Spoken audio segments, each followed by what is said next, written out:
What's going on, everybody? Welcome back to the real Round 11 podcast. And honestly, I'm just sick of counting what episode we're on, so I really don't care. Episode 8. But eight. Okay, we're on episode 8. Full quarantine beards in effect here. Me and Jesse looking pretty good. Zach, not so much. Hey, But come on now. It's growing. It's getting there. yeah, speaking of, we got Jesse, aka Cruisin' Spaz. He's above me on my screen. Definitely not on. I think he's over there. Yeah, Up there. Jesse, Pointed the wrong way, but I appreciate that. Yeah, there we go. Yeah, We're Gucci. all right. Then we got Zach. Doesn't have a his in-game name is Toxic, and it's literally toxic. It's just toxic. So, yeah, it's just toxic. So yeah, Just toxic. Anyway, how you guys doing? Like, how we feeling? I am feeling fantastic. This last weekend was so fun to watch. I'm so happy Toronto finally looked like they could fucking play Call of Duty. And, like, I know I shouldn't be biased, but, like, damn, I was cheering hard for those boys to win. Yeah. Zach? I am feeling absolutely amazing after watching another great week of Call of Duty. I don't think I was more entertained watching those matches because besides the one team that was in the top 3, it was something different the entire weekend. You had no clue what was going to happen. Very true. So to kick things off, we're gonna have Jesse just run through a quick little recap, and then afterwards, we're gonna get in more in depth talking about some of the teams, some of the matches as well. So Jesse, take it away. So I'm gonna try to do this as quickly as possible and get through it. But so basically, Group A started with Toronto, New York, Florida, and Minnesota. And Toronto beat New York in the first match 3-1, and Minnesota 3-0's Florida, which was quite a shock to everybody, I'm pretty sure. Well, maybe not so much. I kind of expected Minnesota to beat Florida, but Toronto then 3-1's Minnesota, which was definitely a shock to everybody. Following that, we had the losers bracket match where New York 3-0's and kicks Florida out of the tournament without winning a single map on their fucking tournament where they're coming back off of a win. Then New York 3-0 bumps out Minnesota out of the tournament to make Toronto the 1 seed and New York the 2 seed coming out of Group A. Then Group B, we have Paris, Atlanta, OGLA, and the London Ravens. Atlanta 3-1's Paris in the first match. London beats OGLA 3-2 in the second match. And then going into the first winners match, Atlanta 3-1's London to move into the winners bracket. And then OGLA 3-0's Paris in the first loser bracket match.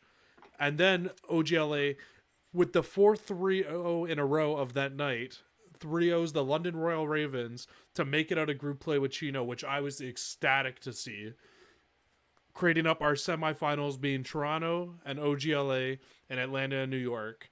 And wow, what a semifinals it was that weekend as OGLA 3-2's Toronto. It was round 11, wasn't it? Round 11. That was such a good match. I don't do you guys want to break that match down at all? Because I believe Toronto took the first respawn. They lost the S&D, won the Dom, lost the second, and then, barely lost the second hard point, and then lose in round 11. Thoughts on that, guys? Zach, go ahead.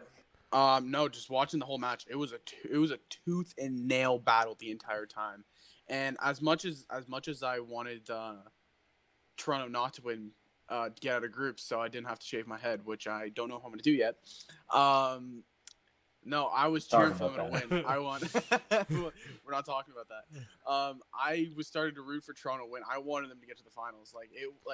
The way that they were playing and some of the games they were playing, like I can't remember if this was in the OGLA series, but just watching how Methods was playing on Hackney when he was through the tires hill and then holding down the cross to I can't remember which hill it is.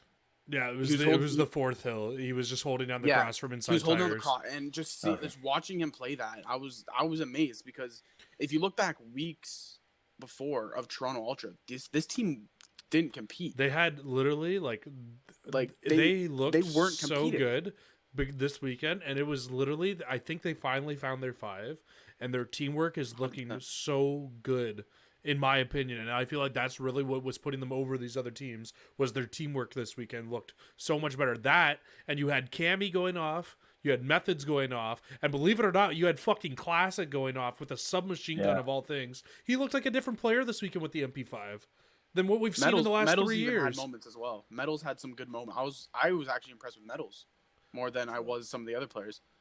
it was on Hackney again. I was watching the rotations, and he was just a guy that it was kind of, I wouldn't compare him to Envoy, but he was doing to Envoy type things, just getting behind the teams and getting those spawns. Yeah, we'll get into Toronto and OpTic just a little bit more. Jesse, you want to finish out the bracket, and then we'll kind of segue a little bit more talking about Toronto for sure. I was just talking about the match, yeah. Yeah, and no, then, I know. And then Atlanta then in the second semifinals, Atlanta wins round 11, or sorry, not round 11, but they do win map 5 as they beat Atlanta, or as they beat New York 3-2. New York also had a very good run this weekend. Atlanta does end up edging them out going into the finals up against OGLA, where realistically, this could have been to game 5 as well. OGLA just falls short, though. They lose 3-1 in the grand finals as Atlanta takes their second homestead of the year. Honestly, I called Minnesota to win this weekend. I was very off. I also called Toronto not to win a map this weekend. So clearly, I don't know what the fuck I'm talking about, as Toronto came out and shocked. Thoughts on the winner of Atlanta? I think it's who we all kind of expected to win. I kind of went bold with my prediction. I went with my Atlanta Red today. Support them. I had London winning the event. I just had a weird spur of the moment type guess, and it really backfired, I guess. London did come out hot, and I don't want to talk too much about them, but they did come out hot, but were a little bit disappointing down the stretch, and ultimately costed them their spot. And they did fall to an unfavorable with a couple matchups that they had to finish out the tournament. But yeah, honestly, not surprised with Atlanta at all. They're still arguably the number 1 team. It's definitely still back and forth, but they're definitely a top 2 team, and they continue to do what they do.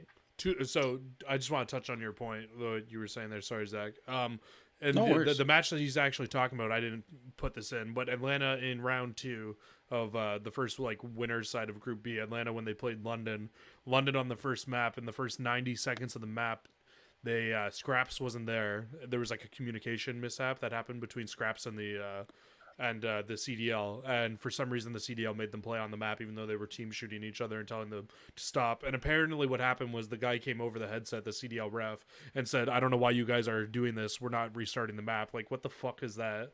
They were down 90-0 and weren't pushing any hills. Are you that? Yeah. They need to get that shit together. That's honestly so stupid. No, I think Atlanta would have won that match anyways, but that is just absolutely ridiculous. It's just unprofessional. It's so bad for a $25 million league buy-in, and to have this type of bullshit happening. I know it's online. You can restart the fucking map though. All right, that's all I'm gonna say about that. Go ahead and say what you guys want to say. I just want to add on to that. That's actually a big storyline this weekend that we probably would have missed if you hadn't brought it up. So the story is Scraps. See, on stream, you're only allowed to have game fuel water bottles or game fuel cans, visible if you're drinking whatever, even if it's water, even if it's whiskey. It has to be in a game fuel bottle. So that's kind of like the CDL rule because that's their main sponsor. So Scraps apparently ran out of water.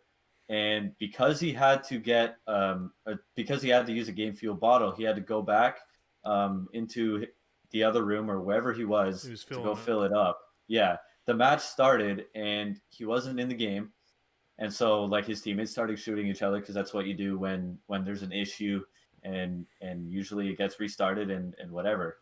But for whatever reason, Scraps got back and was told that the map is going to be played out as is. And sure enough, they lost because, they costed themselves the first good chunk of that map. Yeah, when you go down 90 seconds at the start of a game, it's pretty hard to come back. And you're also they definitely lost full. There's no way that they were in the right headspace. And the worst part is it was their map choice. It was their map choice hardpoint. It was just so disadvantage already for London there, and it was really, really unfortunate. And actually, a screenshot from Clayster came out responding to Scraps because Scraps obviously went to Twitter and just kind of lost his shit a little bit. Clayster responded with a screenshot of the referee channel of 3 or 4 refs playing different games while a pro league match was on. And I don't think it was this year, actually. It was earlier in the year. It might have been a few tournaments back. Oh, actually, yeah, sorry. It was the Dallas home series 2 events ago. And there was 3 referees in the referee channel playing different games on Discord that were visible to the players. So that's definitely a problem that needs to be addressed because it costed London probably the tournament. In all honesty, because again they came out hot and they were looking really really good, and who knows what they could have done, especially after a huge Map 5 win Yeah, the previous match. yeah. So it's something that needs to be fixed. This is a $25 million league, to your point, Jesse, and it's quite frankly just embarrassing. It was handled very unprofessionally. Yeah. Looking at it, do I think, going to your points there, do I think it cost them the tournament?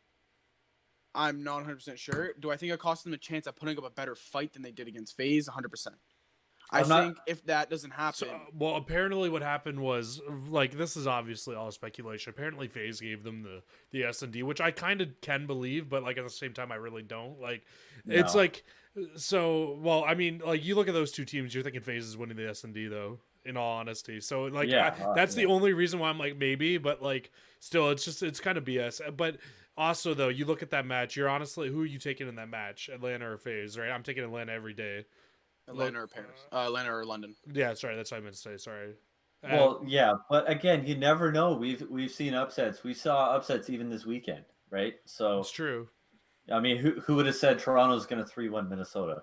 So you just never know, especially with online COD. You just don't know, and that it's just really shitty. London was put in a very very bad situation, and it costed them a series. And again, And then they who get knows? 3-0 bopped after that, right? So I'm Yeah, sure they just weren't in the right headspace, especially when they get yeah. 3-0'd by OGLA later in the tournament, right? Yeah, So absolutely. But moving on, yeah, congrats to Atlanta. Definitely did their thing. But moving on, let's talk a little. We talked a little bit about Toronto. We can get to them a little bit more. But let's just kind of switch things over to OpTic LA. Jesse, I want to hear what you got to say about the OpTic boys. With Chino coming in instead of JCap. Chino playing not the greatest in the first series, but definitely heated up on Saturday and Sunday. Just give me your thoughts about OGLA this last weekend. Chino brought the vibes, and that's what OpTic fucking needed. They needed, look, I'm rocking the shirt, boys. Like, they looked, I'm not even really an OpTic fan anymore, but like, I'm such a fan of Chino, and like I'm so happy to see that he got his shot because like he literally took his shot and ran with it. Like I think that they could have beat majority of any other teams that were there this weekend. I feel like Huntsman, especially with their roster change going on, I feel like OGLA probably could have beat Huntsman this weekend.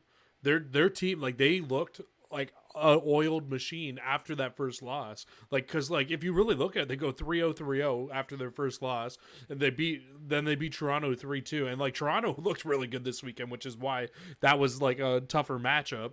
But Yeah. like Chino, like what was Chino was kind of running the flex, kind of running just a sub. He was running the flex, Right, so it was mainly a sub. Sometimes you'd pull out an AR. I thought he looked a lot better. I think Dashy was running a main sub this weekend too, which was, fine. Yeah. Finally, like I don't understand what his issue was with running a sub earlier in the year either, because it's like, look at it this way: man was running what, the Maddox all last year. It's not like he was running what was the main AR last year, the ICR. It's not like he was running the ICR last year on OpTic Gaming. He was running so that's why I don't understand. Like the Maddox was literally like a submachine gun last year as a do it anything gun. The fucking MP5 kills at faster at range than the M4 does for some reason. So it's like, I don't understand what his issue was. You get a gun that you can literally do anything with. Go be Dashy, and he finally did it this weekend. That and TJ finally this weekend played like TJ fucking Halley should be playing. So that's why, like literally, I think it was that one piece came in, sparked the team. I don't know if it was just a honeymoon period or what, but like they looked like a different team, and Chino looked like he brought just the right mindset to help these guys out. And like, it's good to have a guy like that on your team who has won multiple championships too, with multiple players who are on this team. Like, I don't know, man. It's just they finally showed up. To go on your point there, Jesse. There was an interview Chino had actually. He was talking about his relationship with Kenny and how they're actually very, very good friends outside of Call of Duty. And I think we started talking about Chino last episode, and me and you both said we want to see him pop off. Like I said, I wouldn't mind seeing him come out, drop a 40 bomb the first game. Obviously, he didn't do that. It was a rocky start. But as the weekend progressed, he went off. He started getting better. And I think the key thing that he brought to OpTic LA was the fact that he brought the chemistry. He brought the good vibes, like you were saying. And he brought that not necessarily leadership, but in the interview he had with Lottie over the weekend, he said that like Kenny would sometimes be upset. Sorry, Quavo would sometimes be upset, or he would be like saying how bad of a COD player he thinks he is, and then Chino would step up and start talking to him, saying like, "You're not a good bad COD player. You're playing great. You're a good player. You're one of the best I've ever seen." And I think hearing that, all these players realize like this is a better atmosphere already with this guy on the team, and you can see it in their gameplay. Kenny had a remarkable weekend. Dashy returned to Dashy of last year. TJ, like you said, returned to TJ last year. You look at Slasher. Slasher was slaying the entire weekend. I think he had one S&D where he was held without a kill. But other than that, he was slaying. Yeah, and then the next S&D after that, he dropped 15. So exactly. It's like 16, yeah. Sorry. I think this addition, this addition of Chino, I think was amazing. I think it was one of the smartest moves OpTic could have made, because you're bringing in a guy. What does he have to lose? He's in the past years, he's a champion. He's won things. He's proven to be a good player, and now he's getting a shot at the CDL. So what does he have to lose? He's just going to bring the good energy in the team, the teamwork, the leadership, and I think that's what was shown this tournament through OpTic LA, the fact that they made it to the finals. I said it from the start of the year, he should have been on a pro league roster, and it was dumb that he wasn't. So I'm glad that he's finally getting his chance. And Zarin, go ahead. I know you want to speak on this as well. And you know what? Like, that's not to say that JCap is a bad teammate or a bad player or anything like that. It's just sometimes teams need a change that's going to benefit them, whether it's through gameplay specifically or just mentally. Zach, I think you're right. Like, Chino was and is that kind of guy, and he's going to bring, good chemistry wherever he goes. I think it doesn't matter what team he would be on. Even the LA Gorillas, I think he would have helped out. Maybe not so much in the win column, but definitely, teaching wise, I'd say 100%. I'd agree with you. Like, for sure. To teach the game, learn how to play better, how to play like a champion, like he does. But yeah, just to talk a little bit more about OpTic Gaming, like they were very impressive. And again, Chino wasn't the greatest on Friday against London, but he definitely brought a Saturday and Sunday. And Slasher again looked like champ Slasher that we've seen in past years. OpTic was really impressive, and I said it before, and Jesse as well, that it's only a matter of time that this roster does finally click and get good. I think we said it honestly from day one. They should be a top 4 team. Yeah, this roster without a doubt is a top 4 team. Like Clayster tweeted out, it wasn't a matter of if, it was a matter of when. Yeah, and I think this weekend was the when. Is the weekend that's going to turn the tide for OpTic. The only thing I was just going to say, the only thing I will say that I have seen people also saying is that people are complaining that they got through because they had a weaker bracket. That's the only reason they got to the final. Which, I mean, I guess if you look at it, they beat Paris, London, and Toronto to get to the final. Sure, but like still the way that they were doing it though, 3-0, 3-0, 3-2, and Toronto looked hot this weekend. So to those people, I say like you gotta give them a break. Like, well, and to be fair, they weren't beating those kinds of teams before. So, like, how can you make that argument if they weren't beating these teams before? They weren't beating bottom 6 teams. Yeah. But when at all during the year could we say a Toronto versus OpTic LA series looked that intense as it did? Can we all agree on that? Or even being out of group play for that matter. Exactly, in the semifinals. Where like when at all can we say that? Yeah. When can we say that Toronto competed? Toronto took the top spot in the division or in the in the group. Like that was crazy. Look who you had in the division. You had Florida. You had Rocker. You had the subliners who were coming out of nowhere. So it was a great series, and I think OpTic just proved that with that addition of Chino, they were just able to edge them out just by a little bit. But I think Toronto is a team that to be feared. So should we kind of focus now on Toronto a little bit here? Well, yeah, just to kind of wrap things up. I'm not fully convinced on OpTic. They need definitely another weekend or two, and I don't believe they're playing this weekend. Next weekend in Seattle. I will check really quick. They are. Yeah, they are. To go on to what you were saying though, so I wouldn't say I'm fully convinced either, but I definitely think that they're a top 6 team right now. Looking at how they were playing this weekend. That and Toronto as well. Like I'm not fully convinced on them, but I definitely have them moving up from where they were. I feel like I need to see at least one more good weekend out of both of them before I can Exactly, fully yeah. put them up. But like they both definitely have moved. Like we'll see later in our power rankings. So they both Yeah. definitely moved up.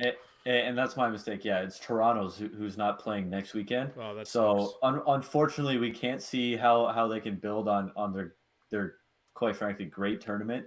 But yeah, good job, LA. You finally impressed some people, and we'll see what you can do for the Seattle home series. But as we transition over to Toronto, Zach, I want to hear what you got to say. Toronto coming out with a big win against New York.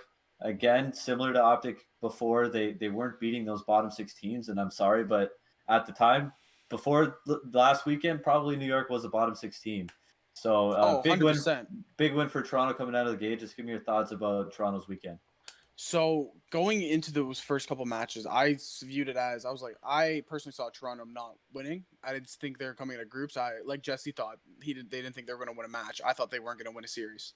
And after watching that first series with New York and seeing how competitive the series was, and then how dominant Toronto was, I began to think, I was like, well, I think this team could actually make a run here. And then they played Rocker in their second game. Yeah. And when I believe when they took the series 2-1 going into that domination, or I think it was, right? Yeah. Or going into the hard point. Yeah, it would have been going into the hard point. Going to the hard point. Yeah, my bad. Sorry. Yeah. When they were going to the hard point, I don't think I believed that they could have done it any more than they could have right there. And watching them play the hard point, I think it was that was the map that was Hackney Yard that they played the hard point on. That was the map that they went off on. Watching them play, I was like, oh my god, they're beating a team that could be that was a top 5. So to go on to your point there, and the casters, honestly, I don't know what the fuck they were doing this weekend, but they missed it at the very start of the map because they were confused on what side both teams started on. Toronto actually, the first 10 seconds of the map, flipped the spawns on Minnesota. They immediately good side flipped. spawns on Hackney, as well as getting the first 40 seconds on the first hill. Got a full 60 on the second, and then rotated over and broke the third hill off the rip. Like, it was insane. They played like. Can we also just take map 1. Methods. That was map 1. Oh, okay, sorry. Yeah. But Methods came out of nowhere and had himself a whole had a weekend. Like with an AR, I don't think I've seen. I feel like Methods has been the only consistent point on that team, though.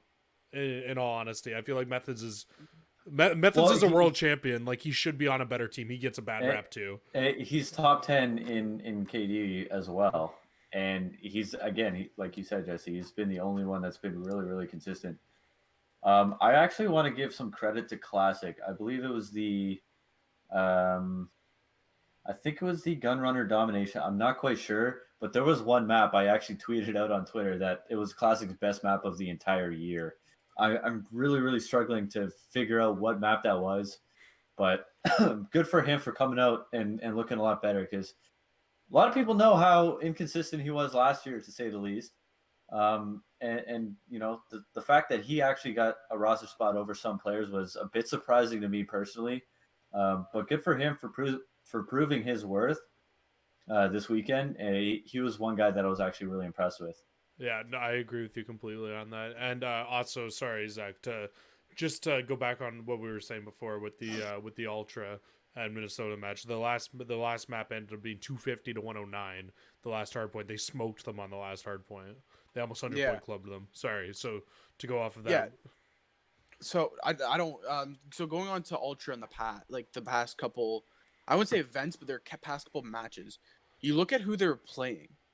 Like they played Dallas, they played Florida, and they were sending them game fives. It wasn't like they were getting blown out 3-0s. I think they got 3-0'd or 3-1 by Florida, but then they came right back and beat them. Right. So I know you guys, your opinions on Toronto right now is like you need to see another weekend out of them. I think this team has proven that they can contend with these bigger teams. I think like just from their improvements over their last couple matches, I think they've proven that they found their 5 and that they can handle these bigger teams. They may not win. I'm not saying they're always going to win, but I'm saying they're going to give them a fight for their run for their money. So, see, my only issue with Toronto and moving them up, like in power rankings and things like that right now, are the reason I say I need to see more out of Toronto is because they don't have the superstars on their team, like the big superstars on their team, like that you would expect to go off, right? So it's like it's hard to always play as well as they played this weekend because they always need to have their teamwork on full and they need to all be going off individually, which is not as easy when you don't have the superstars. That's all I'm like. That's No, and I can agree with the you on only that. part of why I can't see them contending for championships yet. But maybe if they like you never know. Like this is most of the heritage. Like they have some players off that Heretics team last year that was really good. Classic has been a world champion. He's a good player. He kind of had a bad rap, like Zarin said. Like the last couple of years, he was not performing. Finally, I guess he's getting a title where he can perform the way he's capable of. So it's good to see. And like I said, I think Methods is a fantastic player in that my dude won an MVP and a world championship and then got dropped. So just tells you, right? Like, Yeah, and that's just my thing. I again, they may not. I'm not saying they'll go to COD champs or they'll go to the playoffs and they're going to outrun everybody in the league. I'm not saying that at all. Like my point of the ultra is the fact that my point of. Huh? Yeah, I was just gonna say, imagine Toronto the Cinderella story at champs this year. That'd be crazy. You never know. You never know. EG did it. EG did it.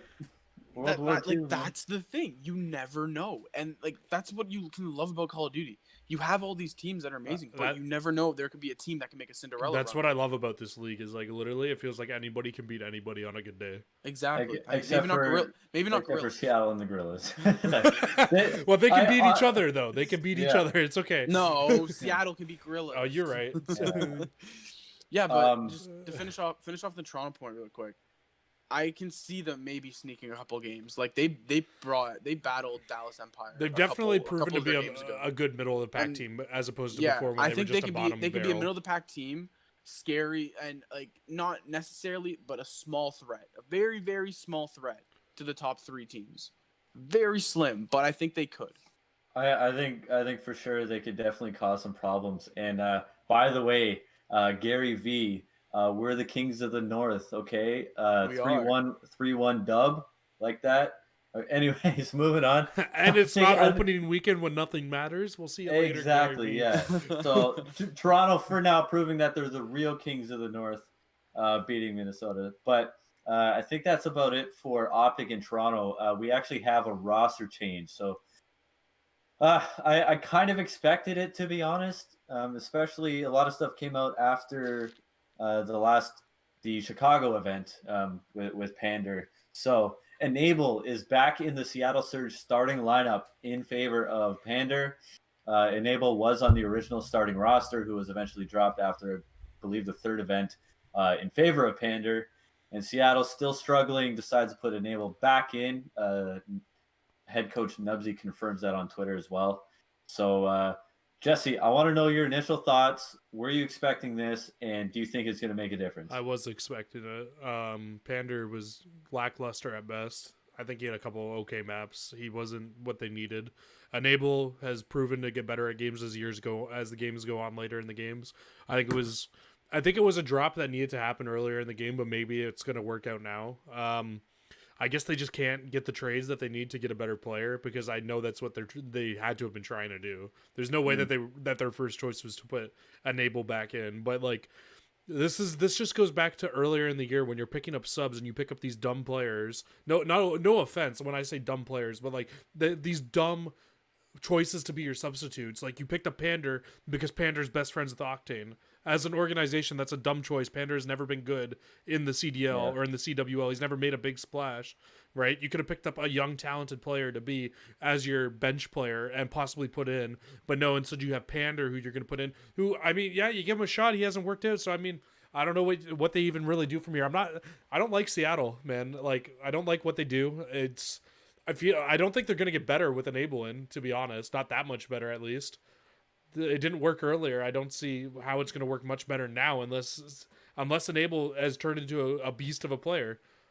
Like, they need somebody else who's going to be on the map that's dropping numbers because Enable wasn't doing it and then Pander wasn't doing it. Pick somebody up. Pick up somebody and try somebody out.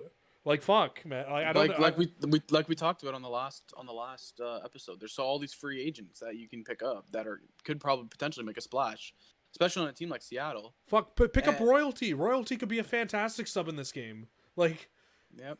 like he's a fast moving player. He could probably fix so many of their pacing issues too, which they very clearly have. Like when okay, like I know Karma gets like a bad rap too, but like Karma is like one of their best slayers.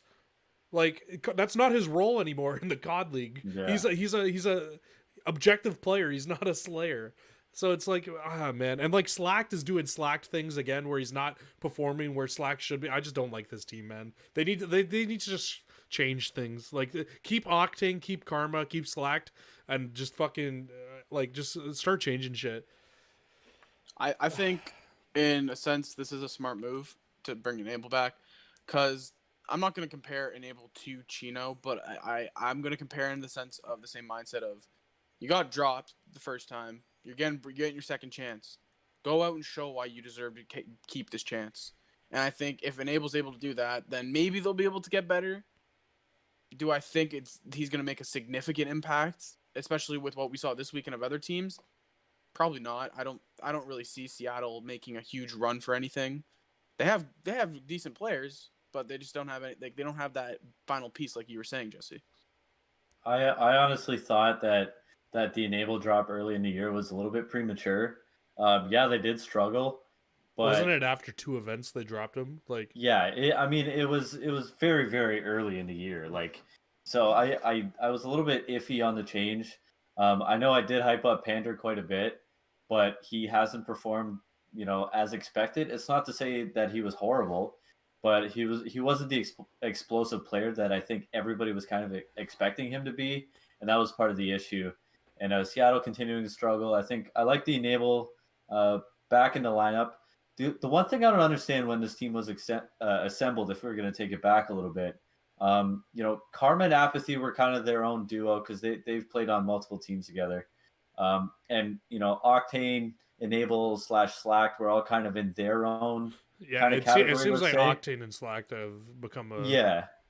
Because obviously Slacked and Octane played on LG for like 2 years together. Karma and Apathy played on like 3-4 different teams with each other. So there was chemistry there, but they just kind of threw them together expecting greatness to happen, I suppose.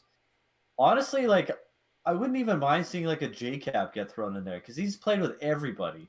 And that's not to say, he's the start right away or he's the answer that's going to fix their problems. But I mean, maybe it's a chemistry thing. I mean, because they have the fire, they have the firepower, they have the slaying power. JCap and Octane have won world champions together, or have won tournaments together before. So Apathy's won a world championship with JCap,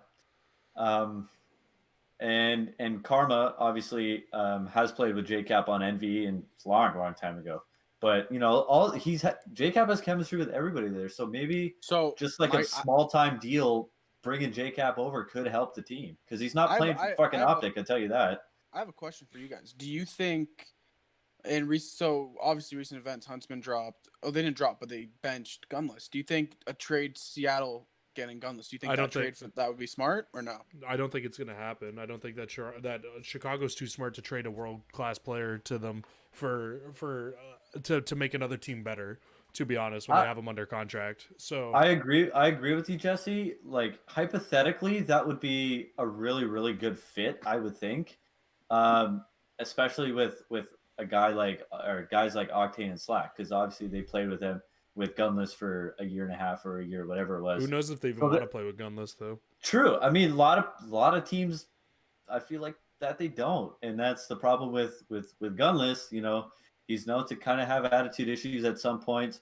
I do think it would be a pretty good fit in Seattle, but like Jesse said, I don't see it happening at all. I just don't see Chicago helping other teams get better. What's the point? Right. Yeah, I know. Like, especially after I don't know if you guys kind of I totally didn't even think about putting this on the podcast, but so last week I said that I could see Pristini possibly getting traded. And apparently that trade's been confirmed by like 3 or 4 different analysts and stuff now. So it hasn't been confirmed by Chicago yet, but apparently Pristini is on his way to Chicago. Shift is who said it the first time. So apparently Pristini's on his way to Chicago. So I mean, I could definitely see that being a thing. he'd be a fantastic fit there as a good entry guy because that's what they need, and a guy who's going to run routes. So like if they get that player, Chicago's going to be a fucking top team again. Like they're not even a Yeah. question. And Now, also chemistry wise, they're gonna click 100%. click immediately. now Almost click to follow that up, do you think? Okay, two questions. Do you think Gunless is going the other way, back to Florida? They said it was money. And do you think uh, Pristini's going to hop in the starting spot right away, or are they going to start General the first week? They won't start General. General is just a piece to kind of sit there right now because he's an AR. It'll be a lot of role issues with General coming in because he would be a third main AR on the team, which they definitely don't need in this game. So I'm definitely see if Pristini comes over. Pristini's 100% in the starting sub spot. He'll make great changes to that team just off of. I know you said that Pristini's overhyped, and I feel like Pristini gets a bad rap because of his role, but Pristini is that guy. He is the guy who slides in first every time. He will usually get one, sometimes two before he goes, and like he runs all those individual routes in S&D, which Chicago needs. Like they need that shit. So it's like I don't know. Like I feel like he'll make a good spot in the team. And also, what you were asking was Gunless apparently is not going the other way. Apparently, it was just money. They just bought him. So. Okay. So just kind of like talk about Pristini just a little bit. It's been a while since I've kind of mentioned his name, but early on I was very hard on him based off his performance from last year. I really do believe that he was the lowest player on the E United team from last season, and going into this year, I was still hard on him because I wasn't really impressed with him. But I will say this now. I will admit I was wrong. Pristini is better at Modern Warfare than he was at Black Ops 4, in my opinion. And I think he could more than easily come back to Florida, let's say, and make an impact and make them a better team right off the bat. I can promise you that. Going to Chicago, possibly, it's still a rumor. He definitely Chicago. It will be a chance to be a world champion. Yeah, he can make that team so good. And that's what everybody expected with Gunless, though. But Pristini has the vibes. His twin brother, or not twin brother. Exactly. I feel like him playing with his. No, it is his twin brother. I feel like if it's he's his twin brother. Yeah. Okay, I was feeling like if he plays with his twin brother, like you know how gross that they're gonna be. Like they're gross together. Like the amount of chemistry that those two have, just playing together, like baiting and switching. They don't even have to say anything together. They say like when they're playing. They're just gross. And also that's why I think it would be you'd get immediate success is because you would. You have his twin brother coming over. Archdies can already spread a word, be like, oh, he's a great player. He is great communicator. But like you have somebody already inside the system. If he is coming over, it is a rumor still, hasn't been officially confirmed. But having him come over and already having like your foot kind of in the door with Archdies, you're already going to be making connections with people before you're even getting there. And on all of them, they have that great personality. They have that winning mentality. I think immediately success will be there immediately. Like if he goes, they could potentially win the first tournament they're in. Yeah. So last bit of news before we hop into our power rankings here. Pac-Man, coach of OpTic Gaming. You guys saw him on the desk last year, but he was the coach of OpTic LA. OpTic LA just had their best tournament of the season, and it came out yesterday, Tuesday, after the tournament, that Pac-Man was actually leaving OpTic LA. The reasons aren't quite known. They didn't say whether he got fired or not, so we don't know for sure if they dropped him or if he just left. I thought it was in his tweet that he just left. Well, it said that he's but I mean that could mean stepping anything, down. Though. Yeah, I guess it was very vague. So Pac-Man departing OpTic Gaming. So OpTic currently without a coach as we sit right now, and already rumors are flying around that Pac-Man is set to join Dallas, but again not confirmed. It's just Jake rumors Cap's moving into the coach role, boys. It's time. I said it. I said it before. He could be a pretty impactful coach. I honestly, he's probably helping, but. So I don't want to really go too in depth on this, but I just don't understand the move really. OpTic just had their best tournament, and Pac-Man, obviously, if he was a coach, he had something to do with it. Don't know if it was like logistics, financials, or whatever it was. It's definitely not financials. It could have been a personal reason too. We don't know. So a personal reason for needing to step down. So what I think about it is if it's a move by OpTic dropping him, I think it's a very stupid move because the guy just got you to a finals. If it's him stepping down, I understand why you're stepping down. You didn't have a very good start to your coaching career. So maybe stepping down is your best choice. I don't know. But I don't know. I'm not really too big on Pac-Man myself, so. Yeah, so that pretty much does it for our news. I don't think anything came out today. But moving into our power rankings and starting with our number 12 team, of course, following our favorite website, at least my favorite website of all time, nothing better than Dexerto.com. Number 12, we have, can anybody guess who number 12 is? Is it FaZe? It is. If it was flipped upside down, yes. Yeah. LA Gorillas, opposite day. number 12. Not much to say. Didn't play last weekend, but if they did, they would have been 6-0. Okay, so I mean, no remorse. No Seattle remorse. Surge. I also have them number 11. They moved down from number 7. I finally moved them down. Wow, I have Seattle higher than you have Seattle. I have Seattle 11 as well. That's funny. Okay, so honestly, Sorry, I put them 10. My bad. I put them 10. I still have them one higher than you. I got Seattle sitting at 9. I had them at 9 last week. I feel like the change with Enable coming in is only going to make them better. To be honest, I don't see it really changing them too much. Like I said, so and they didn't play this weekend, so it's hard to really move them up and down. So I just kept them at 9. Zach, I kept the Seattle down at 11. Like you said, I like the move with bringing Enable can only make them better. They can't get any worse. But again, hasn't all their CDL points come from just being the Gorillas? Yeah. So until they can prove to me that they're able to beat a lower seeded team or like a lower ranked team, then I'm not convinced that they're going to be any higher than 11th. I definitely don't disagree with you guys having them in 11th. I just it's just with the way my power rankings were, it's just hard to move them down that much more. Yeah, so I moved them down from 10, mostly because I put the next team lower than them at number 11, the Paris Legion. This is a team that was very, very impressive through the first 2 tournaments. And have fallen off the face of the earth, bro. They dropped 5 spots in my power rankings this week. Yeah, I was down to number 11th as well. Sorry, Paris is a number 10 for me. They dropped 4 spots according to Dexerto. I was never sold on them even after the first 2 events, and I'm being proven right here. They looked like potentially a really good team despite the non-superstars roster, as we say. But number 10, Paris, Zach, just give me your thoughts.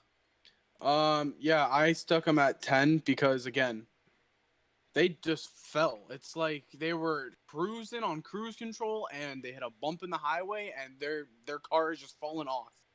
Like, I don't know what it is. Kismet had a great start, I'm pretty sure, to the season.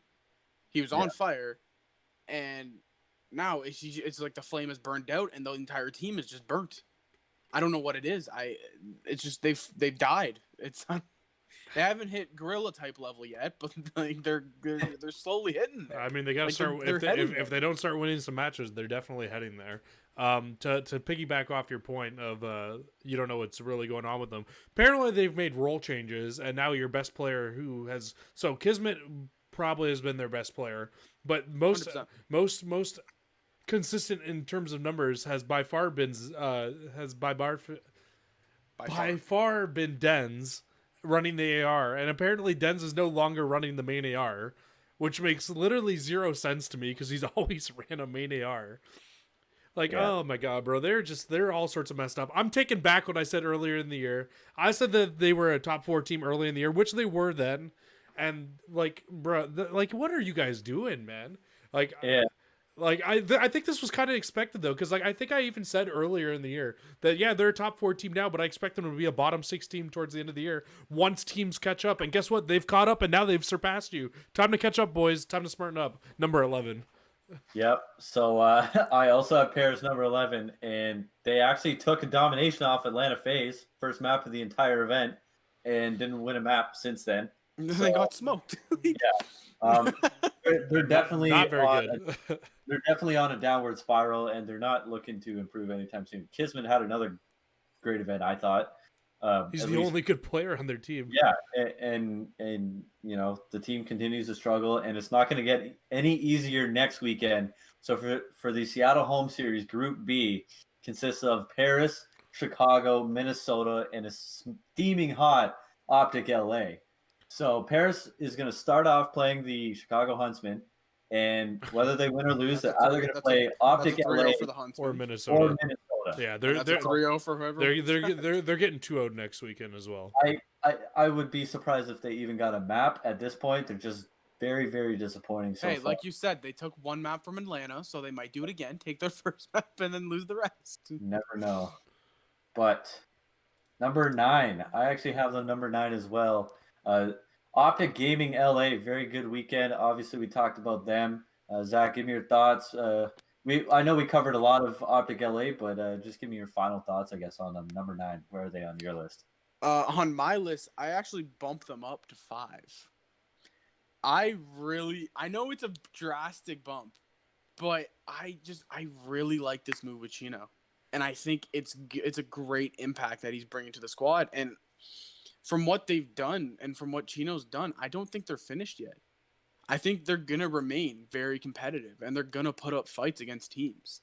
That was my reasoning of why I moved them up so high. It could be a mistake on my end, but I don't know what it is. This team has just become so much more competitive for me. Should I go first or should you? Well, you said you have him at number 9. Go ahead.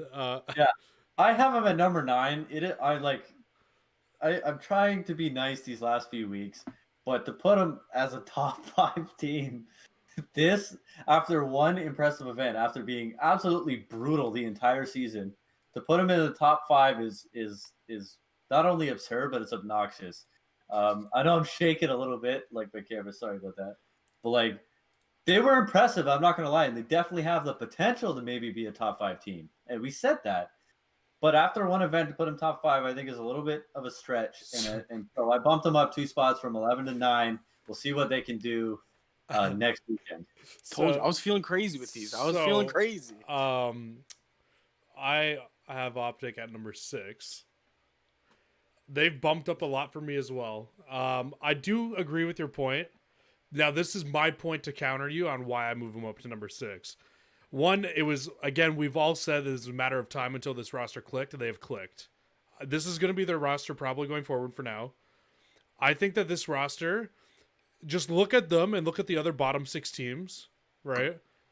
And I definitely could see this roster impacting and like making another grand final before Florida. I could see them making another grand final before Minnesota with how this team is clicking. Maybe not Minnesota as much. Like Minnesota had a bad weekend, I think, is what it came down to in Minnesota. But like I could definitely see OpTic Gaming making a grand final again before I can see Florida making a grand final again, because I think Florida is absolutely garbage now. I don't know. Like, I'm not sold on them at all. They went 0-6 this weekend. So that's my reasoning behind it, as well as, like, you were talking next tournament. Next tournament, they're in a group with Chicago, Minnesota, Paris, right? So that's really going to be a teller. If they can make it out of that group, 100%, I feel like they're a top 5 team. I put them in 6th. Then I will be convinced. I put them in 6th. Yeah. I might be doing it a little premature, but also, though, I feel like if they even, like, make it out of that, I feel like they'll be in a grand finals looking at the other group.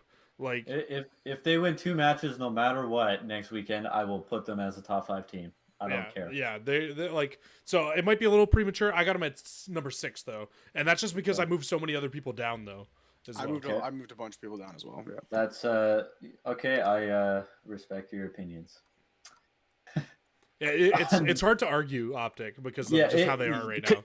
We'll see. It's hard to say that they've clicked but they're definitely on their way. They found something, and hopefully they can improve it even more this weekend. I honestly, from watching and seeing how You just how love Chino. Dashy played, I do. Chino, honestly, like I was telling Who you, doesn't love Tino? I was That's telling you when I was facts. watching the matches, man. His profile picture, he's so happy. He looks like such a lovable guy. My favorite, I think my Who favorite doesn't thing at love night, I think my favorite thing at night is to go on Twitter and see Chino like making a 1-minute video of him just smiling and being like, "Have a Yeah. great night, everybody!" Like Right? shit like that. Like I I just, know, come yeah. I on, just love Chino. that warms your heart. Such a good dude. And if Dashy continues what he did this weekend, honestly, I can see them being a top 5 team, no matter what. Well, you already have them as a top 5 team. Oh, they're gonna be a top 5 team. He's They trying are to a top he's five. gonna They are a top 5 team. prove it to you next weekend. I am. Dashy's gonna back me up. He's gonna be like Zach, I got you. Watch. All right. Okay, number 8, we have the London Royal Ravens. Jesse. I actually have London at number 10. They dropped 3 spots for me. I've had them sitting at number 7 for so long.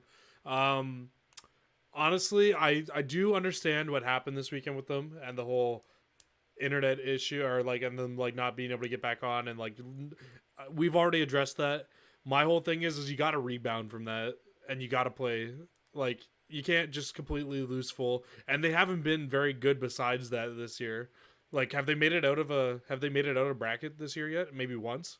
I think they did once. So like they haven't been very, very good this year. That was all at yet. the London event too, I believe. Yeah, it was actually. You're right. Then they lost to Dallas, right? I think Yeah. is what it was. So I don't know, man. I don't think they've been very good, and they seem to be getting worse. So I moved them down. It was just time to finally drop them down to a lower spot on the power rankings. Zach. I liked London. I honestly love Wuskins and Scraps. I think like they're a great brother duo, as is like Pristini and Arcides.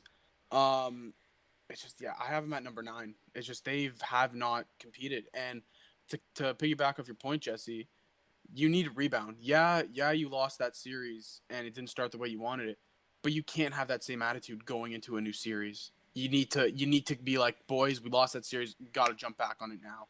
And they didn't do it. They got 3-0 immediately, and so I feel like that team is all they've vibes. just dropped.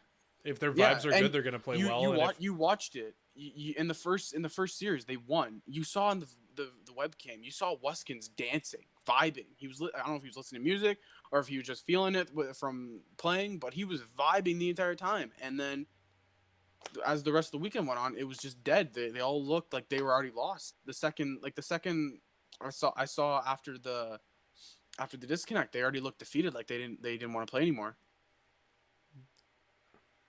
Honestly, I've been very high on London all year long, and I know they're just there's one little piece is missing for them, because I've said it before. They, in my opinion, they've been on my top 5 pretty much the whole year, with the exception of the last 2 weekends.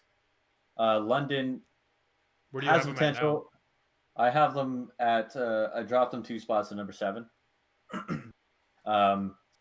I still think that they're better than Toronto and LA OpTic as we sit right now. Maybe London did beat LA OpTic. I know it was their first official match with the new roster, I should say. So I still have London ahead of them. Shawnee, I still think is a better move with having rated out. I still think that's going to work out in the long run. So I'm confident in this team, but a strong start, but failure to get out of groups once again. Disappointing. So I dropped them a little bit. But I think they definitely have a lot to prove, especially next weekend with a bit of an easier group. Didn't OpTic come back in 3-0 them? Yeah, but that again though, that was like after all their issues though. So like I feel like that had something to do with it. But it could have also been though, Zarin. It could have also been maps as well. They could have just given them a much better map choice. Like I kind of want to see what the breakdown was between the 2 series. But to go off of what you were saying, I agree with you on some terms. Of like they look like they are just missing that one piece, but it just feels like they just haven't been able to find it. I agree with you as well on why you haven't moved them too far down yet, because again you have had them quite high on your board, so it's hard to move them down that much. But I feel like I give them one more event, and if they don't really click again, like I feel like I kind of just like they're just a bottom bottom three, Yeah. especially like you said with this next event coming up. Like they 100% should be making it out of that group.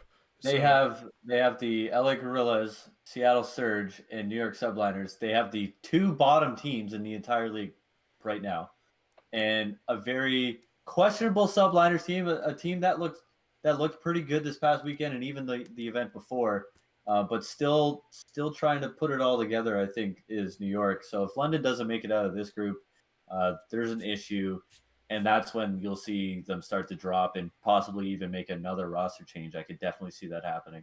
This is their time to make it out of groups, guarantee themselves the semis. this is the time where all these teams need to start picking it up too for because like I don't know if you've heard how champs and playoffs work this year, but like because of how it is, like the top two teams get buys past like the first round now because of how the teams are, and like so they need to pick it up, man. Otherwise they are going to be in for a long run in those final two tournaments, all the teams who are in the bottom right now. For sure. Yep. Okay, so number 7 is the Toronto Ultra, bumping up 3 spots on Dexerto's list. I personally have them at number 8, going up from 10 to 8. I have them in front of OpTic. I think Toronto has had more impressive events than them. Again, despite not making it out of group play before, I do think the Ultra at times looked better than LA OpTic, even in their poorer events, I should say. And I think, honestly, they had a better weekend than LA OpTic did, as crazy it is to say, considering OpTic beat them. I do think Toronto had a bit of a better weekend. They were the more impressive team, I think. They shocked pretty much everybody, not moving them up too soon because, of course, they were a bottom team before. So we'll see what they can do. Unfortunately, not playing next weekend, but the event afterwards, I want to see what they can pull off. I agree with a lot of what you said. I moved Toronto up to number 8 as well. Was that where we were on Dexertos? I'm sorry. Number 7. Number 7. So I have them one under Dexertos. And that's probably because I moved OpTic and Subliners both into the top 7. So again, OpTic might be a little premature. I do think OpTic, if you played OpTic up against Toronto on most days, OpTic would probably beat Toronto. So that's again another reason why I have OpTic above them. I just feel like past performances with both these teams, honestly, don't really matter leading up until this point because it's two new rosters basically, and they're two different teams, and they look like this weekend they looked like two different rosters than what they've been all year. So that's a completely fair point, Zach. I have them at number 1. I'm just kidding. I'm just kidding. I actually have them. Kick this kid from the call.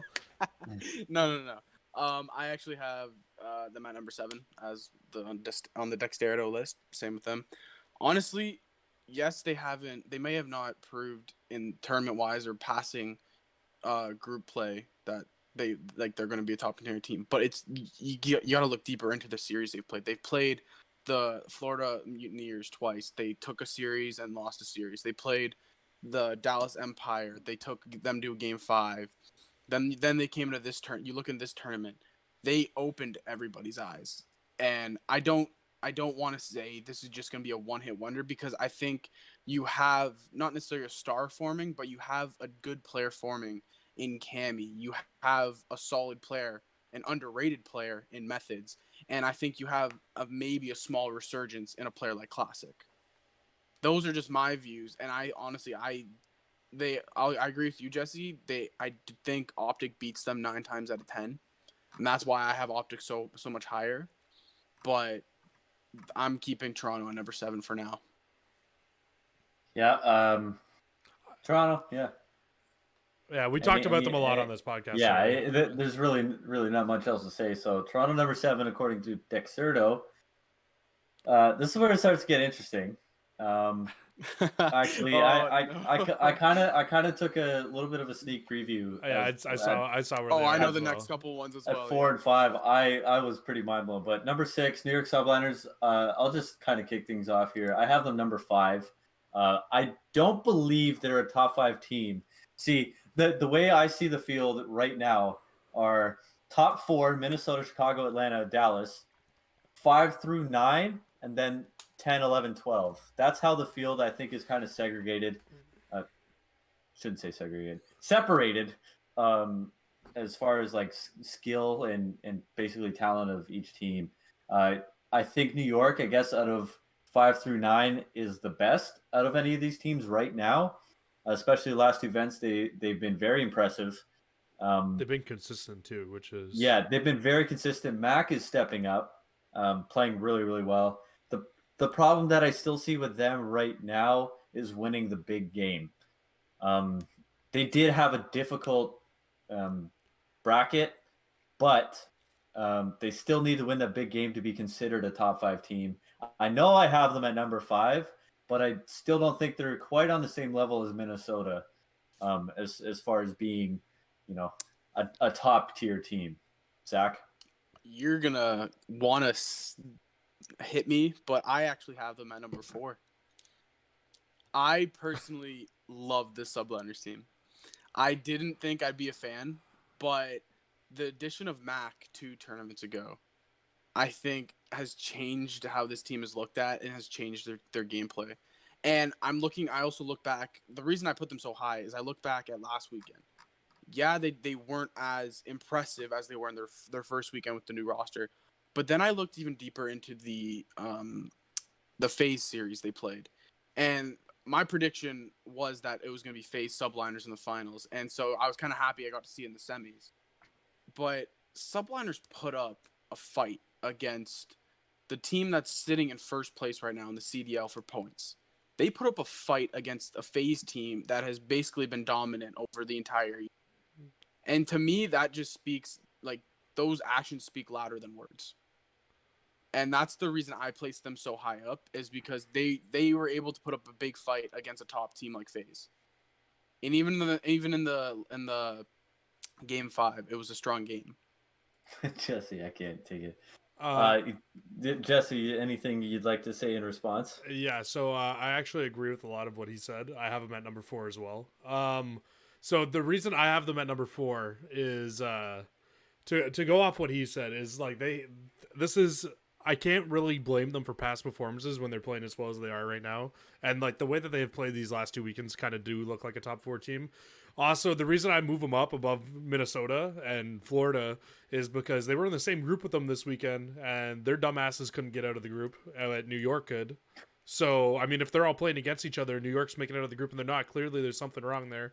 And they have looked really consistent over these last 2 weeks. Now, will teams catch up to New York and figure out how they're playing? Yeah, probably. Can New York stay playing this well if they continue dropping the numbers that they are? But yeah, 100%. I feel like this is my thing with New York. New York basically feels like any old phase team from the last couple years. I feel like this team is a team that can go out and they can win matches. They are a sleeper to win any championship, but the chances of them doing it are not very high. And that's how I feel about New York. 100% agree. I agree with that. Yeah. And also just to put out there too, like I feel like next weekend they're going to be in a grand final probably, like the next tournament. So they definitely have a very very good chance of doing that. Looking at the tournament, because they, like you said, they play London, Los Angeles, and Seattle. So I don't know. Well, I can see them coming number 1 out of that group. And they could definitely compete with Chicago, especially if Chicago's going to have a new player. Yeah. So I don't think New York. It might be a little premature, but I feel like they are there. I don't think New York is even really close to the same level as Minnesota. Minnesota has been one of the most consistent teams. I think even more consistently than Chicago. Just New York, last 2 events they haven't looked great. That's Minnesota. Yeah. New York has been impressive the last 2 events. Minnesota had a decent event in Chicago. And a really bad last event. That's why they were, they were not. Yeah, I get it. But they were not good this weekend, obviously. But I'm not worried about this team at all. Like they won't be making a roster change anytime soon. No. I don't think they're worried about the recent play. This is a team that's been top 4 pretty much since their launch weekend. I like Minnesota. I hope they bounce back. They're in a rough spot right now, which is why they've kind of just moved down my power rankings a little bit. Where are we at now? We're at number 5 on the power rankings, or So number 5 is Minnesota. Yeah, so that's where I have Minnesota as well as at number 5. And I know like the team that Dexero definitely has Florida above them at number 4, and I completely disagree with that, but we'll get to that when we get to that. Yeah. I have Minnesota sitting at number 6 under OpTic and New York. And again, to piggyback on the point, their last 2 tournaments haven't been that hot. And I understand teams have bad tournaments. I understand that.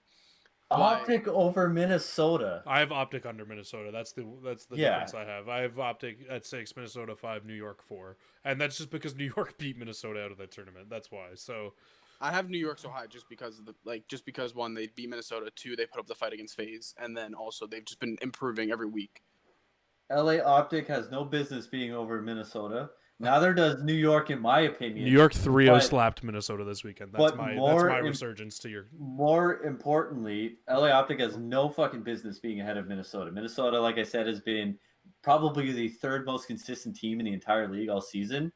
Yes, they had a shit tournament this weekend, but LA had one good tournament the entire year. I am not convinced at all that they are currently better than Minnesota. That's why I don't have them there. We will find out next weekend.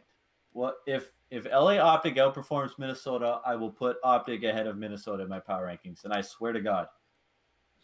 I've thrown OpTic up. So I put OpTic on such a high platter just because of the gameplay and the gun battles I watched them get into and watched them win this weekend. I was watching Dashy get Dashy kills from last year that I haven't seen all year. I saw TJ getting OBJ time that I haven't seen TJ work around the map that well since last year. I just feel like it's too early to put them team above is Minnesota. I think that team is really strong. That's just my personal opinion. They had a good 4 matches out of maybe what we're in the 20s now. I just don't, not at all even close. Not yet. If they beat Minnesota again this weekend though, they definitely have the potential. I'm not denying that, but right now they are just nowhere close to Minnesota. Well, okay. Not nowhere close, but like I don't think they're anywhere close, honestly. I okay, so. Let's move on. One event doesn't prove. I agree with that, but yeah. Moving on. For some fucking reason, not moving a spot. This is why I love Dexerto, by the way. The Florida Mutineers at number 4. Can I defend them slightly before we start shitting on Florida? Sure. Okay, so I will just say I understand Dexerto having them at number 4 because they are one of only 4 teams to win a championship. I do understand that, and I guarantee you that's why they're number 4 on their list, is because they are one of only 4 teams. Now, I don't see Florida winning another event this weekend. I said that after they won their fucking event. I got Florida sitting at number 7. I don't fucking think Florida's a good team with this roster. I think that they needed to put Pristini back in the roster and take out another piece of that roster while keeping Faro in, because I feel like Faro and Pristini could have been a nasty duo. And if they did trade Pristini instead of putting him in the roster, big mistakes were made. You guys are actually stupid, and you guys need to get your shit together. That is not a championship winning roster, and you guys got fucking lucky one event. That's all I'm saying. Go ahead. Do you want me to go? Yeah. So I've actually, hold on, my list closed on me. I have Florida sitting at number 8. And my reason being 06 this weekend. That too.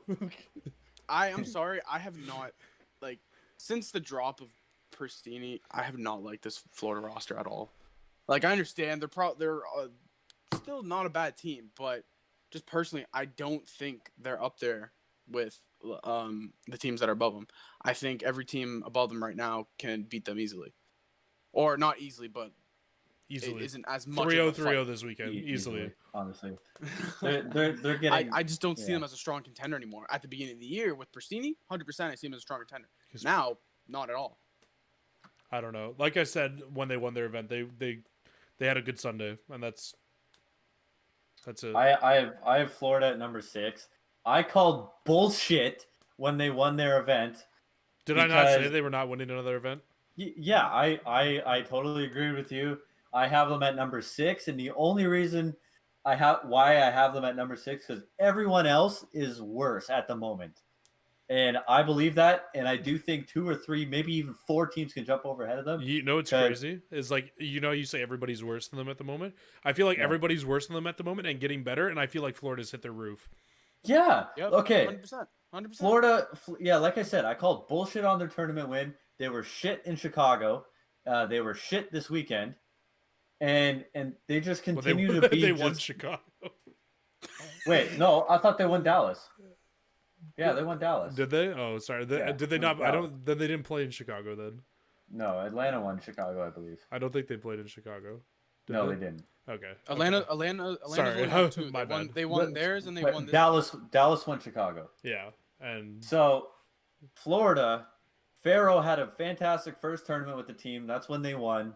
But other than that, they've been severely mediocre and really unimpressive. And just because they have a tournament win doesn't mean they're a top 4 team, because they are fucking not. Okay, do you not agree with me? I think that they should have made a roster change after they won the tournament and put Pristini back in.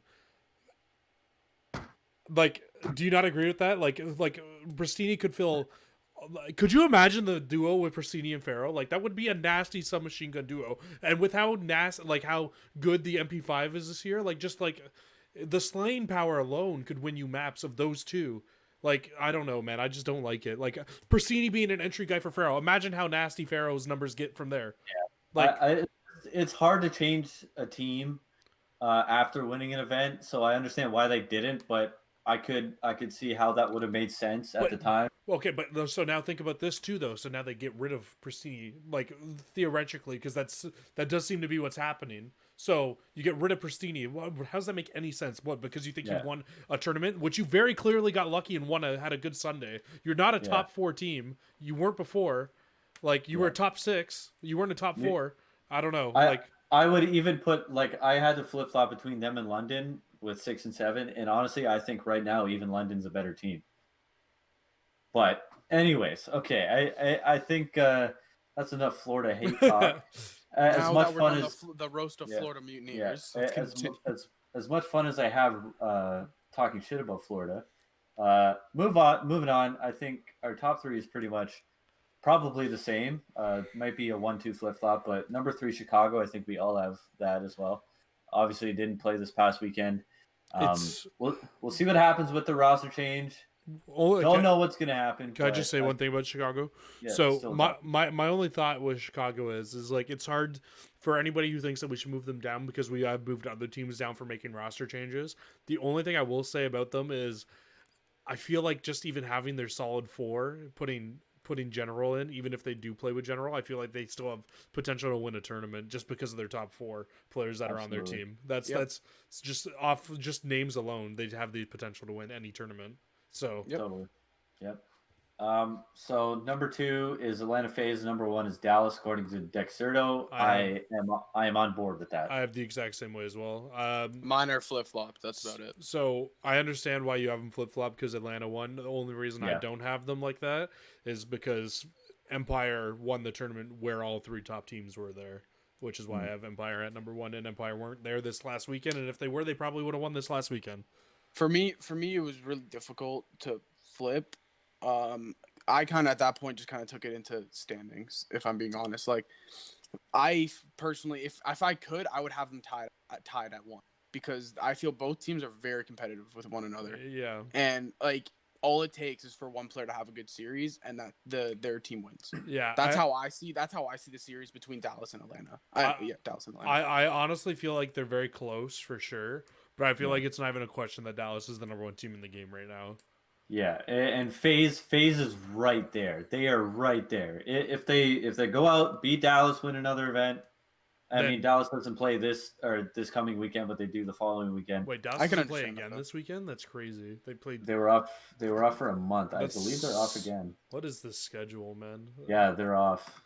So they don't play in Seattle. They do. That could honestly hurt them so bad, man. Not playing for a month. They do play in Minnesota June 5th. So they have to wait till June 5th to play.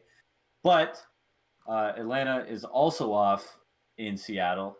So this is really anyone's tournament. Chicago, I think, would be the favorite. Obviously, we'll talk about that tournament the next episode. Yeah, the next week. Oh shit! This 1-2. Minnesota tournament looks fucking lit. Oh my god. This the 1 and 2 Dallas FaZe, doesn't matter really where you have them. They're both really, really good. Definitely top 2. Separated from the field. Remains the same. So just any final thoughts before we kind of wrap things up here? Sorry, I'm just looking at the Minnesota. Go Ultra. Honestly, I want. I'm so mad they're not think playing it's this sweet. weekend too, or next weekend, because I feel like Oh my I would really God. like to see them play again. But Yeah. I'm sorry. I'm just yeah, looking at the Minnesota event oh looks my- insane. I didn't even see That that is before. gonna be an event. Oh Yeah, my can we just God. take it? Yeah, I'm just looking at like what events they have left, right? So they have Seattle, Minnesota, Paris, New York, London, Toronto. You know how happy that these players must be about quarantine, the fact that they're not going to Paris and London now, like the NA players, because NA players hate going to Europe so much because of the time difference and the. we might see it because quarantine might be done by. It doesn't matter. July. It's staying online. They said. Oh, they're still online. Yeah, Wow. they're not going to go to land. Why risk their health, right? That's true. Yeah, that's understandable. Yeah, I mean, there's even complications going to Toronto too. But I was looking forward to it. I think we all were. yeah, Yelling in the stands going to your. unfortunate, but we'll remain online the rest of the year. I think that's gonna do it for us. We're just approaching past an hour. Yeah, we're an about- hour and 15 now, so it's probably a good spot to wrap it up. Yeah. So another really fun weekend. In the Probably my favorite weekend to Florida watch so far. Yeah, in the Florida home series. Very exciting stuff. Thank you for Jesse and Zach joining me. Glad we can put out episodes weekly now. We're on a proper schedule every single Wednesday at 12 p.m. We 12 release p.m. them? Eastern time. Yep. 12 p.m. Eastern, 11 p.m. Central, and 9 8 o'clock. 9 a.m. Or 9 a.m. 9 Pacific. Yeah. All right, Zarin, take us out. Yes, Take us away. that's going to do it for us. Be sure to follow us on Twitter. All our links are there. Boom, boom, boom, boom. Follow the Round 11 podcast on Twitter. Follow at Team Solidity. I think I've done plugging pretty much. Follow most of the Cruise and stuff. Spaz. Yes. Hashtag By the plugs, way, boys. Team Solidity Hashtag just picked up plugs. a Call of Duty team. It is the St. Clair College Call of Duty team. We're going to be competing in leagues. Whole bunch of fun stuff. So be sure to check them out. Follow them on Twitter.